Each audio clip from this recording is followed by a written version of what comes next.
আসসালামু আলাইকুম। প্রিয় দর্শক, অন্য মঞ্চের আলাপচারিতায় আপনাদের সকলকে আমন্ত্রণ জানাচ্ছি। সকলে যে এই ডক্টর কামাল হোসেন আর জেরাই খান পান্নার নাম শুনে যান নাই তার কি গ্যারান্টি? বিশেষ করে ডক্টর কামাল হোসেন। এখন এই পরিস্থিতিতে ডক্টর কামাল হোসেন কি করে নীরব থাকছেন? কি করে ডক্টর কামাল হোসেন না বিবৃতি দিয়ে, না আইনি সহায়তা দিয়ে এদের পাশে দাঁড়াচ্ছেন? তাহলে তিনিও কি সন্ত্রাসবাদী কর্মকাণ্ডে জড়িত? তাহলে রাষ্ট্র, পুলিশ বা পুলিশের গোয়েন্দা বিভাগ, ডিবি তাকেও কেন জিজ্ঞাসাবাদ করছে না?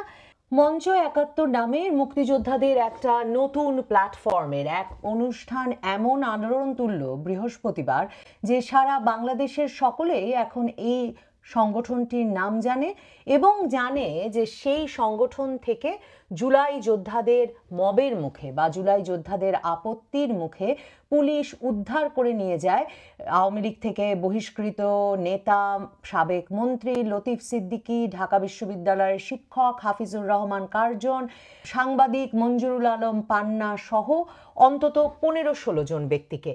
কোন সে ১৫-১৬ জন ব্যক্তি সে বিষয়ে কিছু না জানা গেলেও গতকাল অর্থাৎ বৃহস্পতিবার সারাটা সন্ধ্যা বিকাল পর্যন্ত, রাত পর্যন্ত আসলে মানুষের পক্ষে জানা সম্ভব হয় না যে এদেরকে ঘন্টার পর ঘন্টা কেন ডিবি অফিসে আটকে রাখা হয়েছে। আমি যেমনটা বলছিলাম আপনাদেরকে আগেই যে এ ধরনের ক্ষেত্রে আটকে রাখা হয় সাধারণত সিনিয়রদের বা সরকারের একেবারে উচ্চ মহল থেকে এই ইঙ্গিতের জন্য যে এদেরকে নিয়ে কি করা হবে এবং কি ধরনের মামলা দেওয়া হবে। এরপর গতকাল রাত ১১টা, সাড়ে ১১টার দিকে, মানে বৃহস্পতিবার রাত ১১:৩০-১১টার দিকে এটা নিশ্চিত করা হয় যে এদের বিরুদ্ধে মামলা দেওয়া হচ্ছে এবং মামলা হচ্ছে সন্ত্রাস বিরোধী আইনে। এবং ডিবি অফিসে সে মামলা লেখা শেষে এই মামলা দায়ের করা হয়। গোয়েন্দা বিভাগ সূত্র বলছে যে পুলিশের গোয়েন্দা বিভাগ বলেছে যে তারা এটা বুঝতে পেরেছে, মানে ডিটেকটিভ ব্রাঞ্চ বলেছে যে এটা তারা বুঝতে পেরেছে যে এদের কাছ থেকে বিভিন্ন কিছু জিজ্ঞাসাবাদ, বিভিন্ন দলিল দস্তাবেজ এসব আদায় করার পর তারা দেখেছে যে এর ভিত্তিতে এই সংগঠনটির মধ্য দিয়ে একটা সরকার বিরোধী কার্যক্রম এবং সন্ত্রাসবাদী কার্যক্রম দানা বাঁধিয়ে ওঠানোর, মানে একটা দানা বেঁধে ওঠার চেষ্টা করা হচ্ছিল, উস্কে তোলার চেষ্টা করা হচ্ছিল। এখন আমার প্রশ্ন, আমার মনে একটা কৌতূহল জাগে যে এই যে প্রায় ১২ ঘন্টা এই ব্যক্তিদেরকে এখানে আটকে রাখা হলো, এই সভাতেই সভাপতিত্ব করার কথা ছিল ডক্টর কামাল হোসেনের। ডক্টর কামাল হোসেন পৃথিবী বিখ্যাত আইনজীবী, প্রথিতযশা আইনজীবী।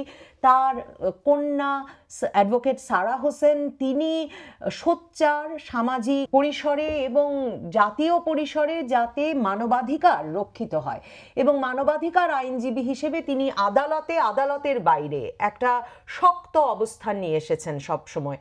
কেন ১২ ঘন্টা ধরে এই ব্যক্তিদের পাশে গিয়ে দাঁড়ালেন না ডক্টর কামাল হোসেন কিংবা তার কন্যা ব্যারিস্টার সারা হোসেন? কেন ডক্টর কামাল হোসেনের তরফে আমরা এই কথাটা এখন পর্যন্ত পরিষ্কারভাবে জানতে পারলাম না যে তারও কি যাওয়ার কথা ছিল মঞ্চ ৭১-এর এই অনুষ্ঠানে? তাহলে তিনিও কি মঞ্চ ৭১-এর মাধ্যমে বাংলাদেশ বিরোধী, সরকার বিরোধী, সন্ত্রাসবাদজনিত ষড়যন্ত্রে লিপ্ত ছিলেন? কোথায় এই মঞ্চ ৭১-এর সংগঠক, মূল আয়োজক সুপ্রিম কোর্টের সিনিয়র অ্যাডভোকেট জেরাই খান পান্না? কি আশ্চর্য বলুন!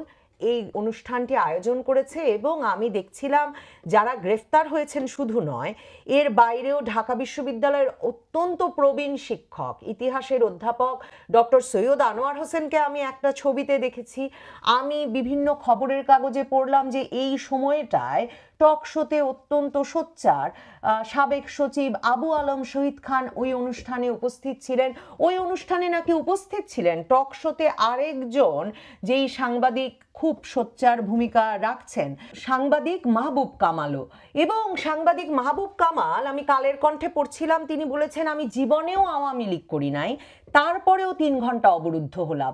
কম্বিনেশনটা দেখেন, মানে আওয়ামী লীগ এই মঞ্চ ৭১ করে দিয়েছে আর এস আলমের ২৫০০ কোটি টাকা আসা আলোচনা সভা, ডিআরইউ এর মতো একটা ম্যারম্যারে নিরাপত্তাহীন জায়গায় সেই সভা অনুষ্ঠিত হতে হবে এবং সেখানে 50-60 জন লোককে জড়ো করতে হবে, সেই তত্ত্ব বিশ্বাস করা আমার জন্য খুব কঠিন। মানে তাহলে নিশ্চয়ই নিরাপত্তার ব্যবস্থা হতো এবং আওয়ামী লীগ তার পুনর্জাগরণের চেষ্টা করলে নিশ্চয়ই বহু দশক ধরে চিহ্নিত আওয়ামী লীগ যাকে, বা আওয়ামী লীগের একেবারে সভানেত্রী যেই ব্যক্তি ডক্টর কামাল হোসেনের সঙ্গে তার রেষারেষির ভিত্তিতে তাকে দল থেকে এক রকমের দলচ্যুত করেছেন এবং এরপর তিনি গিয়ে গণফোরাম গঠন করেছেন, তিনি 2018 সালেও এই ডক্টর কামাল হোসেন ধানের শীষ নিয়ে জাতীয় জোট গঠন করে বিএনপির সঙ্গে নির্বাচন করেছেন, বিএনপি জামায়াতে ইসলামের সঙ্গে নির্বাচন করেছেন।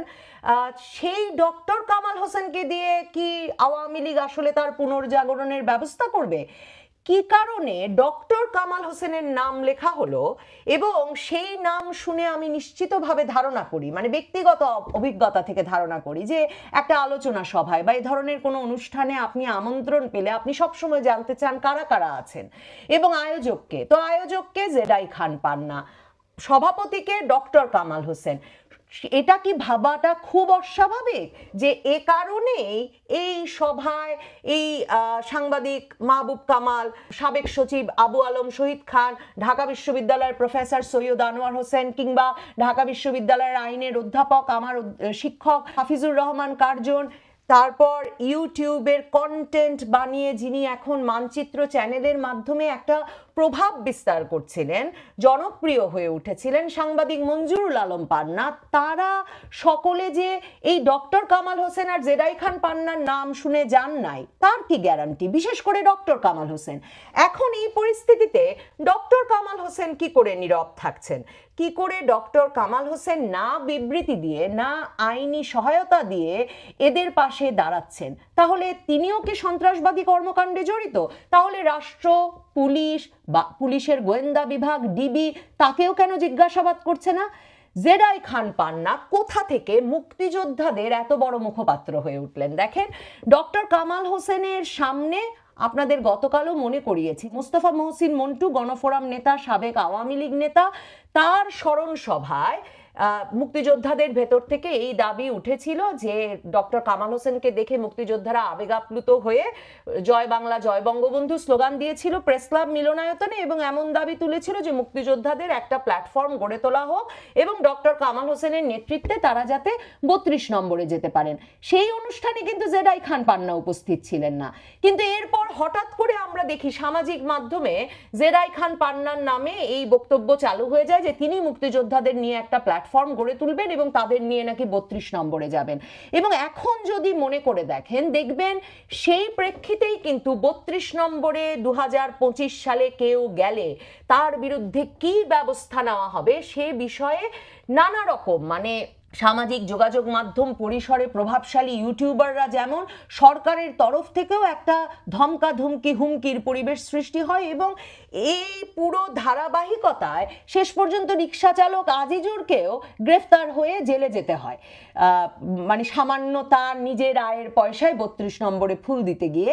আর অ্যাডভোকেট জেডাই খান পান্না প্রথমে বলেন যে তার নামে যে কার্ডটা ছড়ানো হয়েছে সামাজিক যোগাযোগ মাধ্যমে এটা ভুল, তিনি মোটেও বলেন নাই তিনি দলে বলে 32 নম্বরে যাবেন। আর 15ই আগস্ট তিনি বলেন তার পরিবার তাকে আটকে রেখেছে বাড়িতে, কাজেই তিনি যেতে পারছেন না। আর গতকাল তিনি নিজেই সভা ডাকলেন এবং তাদের নামে বাংলাদেশে এখন এই মানে কথা বলার এক রকমের অবরুদ্ধ পরিবেশের মধ্যে যেই ব্যক্তিরা কথা বলছিলেন বিভিন্ন পরিসরে তারা একত্রে যুক্ত হন এবং যারা আসলে জামায়াতে ইসলামী, এনসিপি এদের বাইরে একটা ভিন্ন পরিসর দাঁড় করাতে চাইছিলেন, যারা বলছিলেন যে বাংলাদেশের সংবিধান বজায় রাখতে হবে, বাংলাদেশের মুক্তিযুদ্ধ 1971ও একটা গুরুত্বপূর্ণ ঘটনা, এই ঘটনাকে অস্বীকার করলে চলবে না, সেই ব্যক্তিদের সবাইকে জড়ো করা হলো একটা একটা নিরাপত্তাহীন মিলনায়তনে একটা ঘরের মধ্যে, এবং অনুষ্ঠান শুরু হতে পারলো না, একজন বক্তৃতা দিতে না দিতে সেখানে জুলাই যোদ্ধা নামক সংগঠনটি উপস্থিত হলো, যেটা একরকমের কিন্তু প্রত্যাশিত হওয়ার কথা। মানে যথাযথ নিরাপত্তার ব্যবস্থা না হলে যেটা মানুষ আশা করার কথা, যে ডক্টর কামাল হোসেন আসা মানেই তিনি এসবের ব্যবস্থা করে এসেছেন, এবং ডক্টর কামাল হোসেন একটা সভায় উপস্থিত থাকা মানে হঠাৎ করে মব এসে এটা করার সাহস করবে না, সেই ডক্টর কামাল হোসেন সভাপতি অনুপস্থিত। ওই বক্তারা সকলে জানতেন, আমি পরবর্তীতে তাদের কারো সঙ্গে যোগাযোগে জেনেছি যে তারা সকলে জানতেন ডক্টর কামাল হোসেন পথে আছেন, অ্যাডভোকেট জেরাই খান পান্না পথে আছেন, কিন্তু তারা কেউ আর পৌঁছলেন না। 3 ঘন্টা তারা কিন্তু প্রায় ডিআরইউতেই অবরুদ্ধ ছিলেন, কিন্তু ওই মিলনায়তনে তো পৌঁছলেনই না। এরপর 12 ঘন্টা যখন এদের একটা অংশকে, প্রায় 15-16 জনকে ডিবি অফিসে আটকে রাখা হলো, সন্ত্রাসবাদ বিরোধী আইনে শেষ পর্যন্ত মামলা দেওয়া হলো রাত 11টার পর, কেউ, না ডক্টর কামাল হোসেন না অ্যাডভোকেট জেরাই খান পান্না, কেউ পৌঁছলেন না। আমার মনে হয় পরিষ্কারভাবে এর ব্যাখ্যা এই 2 জন আইনজীবীর দেওয়া দরকার, না হলে তাদের বলা দরকার যে তারা কোন ধরনের ষড়যন্ত্রের ব্যবস্থা করেছিলেন মঞ্চ 71 প্ল্যাটফর্মের নামে, যে কারণে এই মঞ্চ 71 প্ল্যাটফর্মটিতে বক্তৃতা দিতে যাওয়ার জন্য বা তাদের নাম শুনে উপস্থিত হওয়ার জন্য ব্যক্তিদের বিরুদ্ধে এখন সন্ত্রাসবাদ বিরোধী আইনে মামলা হয়ে গেল এবং তাদের মানে আদালতে চালান দেওয়া হয়েছে। এটা জানাটা অত্যন্ত গুরুত্বপূর্ণ হয়। না হলে যে প্রশ্ন আমি করতে চাই সরাসরি, সেটা হচ্ছে মঞ্চ 71 কি একটা দেশবিরোধী রাষ্ট্রবিরোধী ষড়যন্ত্র, নাকি আসলে একটা ফাঁদ? কিসের ফাঁদ? যারা কথা বলছিলেন, যারা আগামীতে কথা বলতে পারেন, যারা কথা বললে এবং একত্র হলে, ঐক্যবদ্ধ হলে একটা সমস্যার সৃষ্টি হতে পারে, একটা আওয়াজ উঠতে পারে, যে আওয়াজটা এখন দমিয়ে রাখার চেষ্টা হচ্ছে, সেই সকল ব্যক্তিদেরকে একটা ঘরে এনে আসলে একটা ফাঁদ পাতা হয়েছিল এবং সেই ফাঁদ থেকে ধরে নিয়ে যাওয়া হয়েছে ব্যক্তিদেরকে, যাতে কারো ইউটিউব চ্যানেল আর কোনো কথা বলতে না পারে। কোনো শিক্ষক হাফিজুর রহমান কার্জনের মতো যারা জাতীয় আন্তর্জাতিক মিডিয়ায় কথা বলছিলেন সংবিধান বিষয়ে, পুলিশ হত্যার যে বিচার হচ্ছে না, ওই বিচারটা না হলে যে ছাত্র হত্যার বিচার সম্ভব হবে না বা প্রশ্নমুক্ত হবে না, সেসব বিষয়ে কথা তুলছিলেন। এই প্রত্যেকটি ব্যক্তিকে আসলে এক রকমের এই ফাঁদে ফেলে আটকে ফেলা হলো। আর যাদেরকে ফাঁদ থেকে মুক্ত হতে পারলেন যারা, এই মাহবুব কামাল, এই আবু আলম শহীদ খান কিংবা অন্য যে ব্যক্তিরা সেখানে উপস্থিত ছিলেন, তাদেরকেও এমন ভয় ধরিয়ে দেওয়া হলো যে এরপর তো টিভি টক শো থেকে কথা বলে নামার পরেও মব হতে পারে এবং সেই মব থেকে তুলে নিয়ে গিয়ে সন্ত্রাসবাদ বিরোধী আইনে মামলা হয়ে যেতে পারে। আর একবার জেলে ঢুকলে কেউ তো জামিন পাচ্ছেন না। ইউটিউবার সাব্বিরের কথা মনে করুন, সেই এপ্রিলে তাকে নাকি পুলিশ ধরে নিয়ে গিয়ে, তিনি সন্ত্রাসবাদ বিরোধী রাষ্ট্রবিরোধী কর্মকাণ্ড পরিচালনা করছিলেন তার ইউটিউবের মাধ্যমে, এই দাবি করে একটা তরুণ ছেলে তার ইউটিউব চ্যানেলে গেলে দেখবেন নিরীহ সব কন্টেন্ট, সেই ব্যক্তিকে তুলে নিয়ে গিয়ে মামলা দিল সন্ত্রাসবাদ বিরোধী আইনে। 3 মাস পর জুন মাসের দিকে সংবাদ মাধ্যম খুঁজে খুঁজে বের করলো যে পুলিশ, বনানী থানা পুলিশ তাকে তুলে নিয়ে গেছে এবং সন্ত্রাসবাদ বিরোধী আইনে মামলা দিয়েছে। কাজেই ডক্টর কামাল হোসেন, কাজেই অ্যাডভোকেট, সিনিয়র অ্যাডভোকেট জেরাই খান পান্না, আপনাদের এগিয়ে আসার সময় হয়েছে। আপনাদের অবস্থান স্পষ্ট করা দরকার। কেন আপনারা এদেরকে জড়ো করেছিলেন সেটা বলা, স্পষ্ট করা অত্যন্ত গুরুত্বপূর্ণ আপনাদের জন্য। সিনিয়র অ্যাডভোকেট জেরাই খান পান্না তার আয়োজিত অনুষ্ঠানে যখন অবরুদ্ধ অবস্থায় তার আমন্ত্রিত অতিথিরা এবং 12 ঘন্টা ধরে যখন তারা ডিবি অফিসে আটক, তিনি কোর্টে বসে ফেসবুক লাইভ করে নিন্দাবাদ জ্ঞাপন করেছেন। আমি মনে করি না সেটা যথেষ্ট।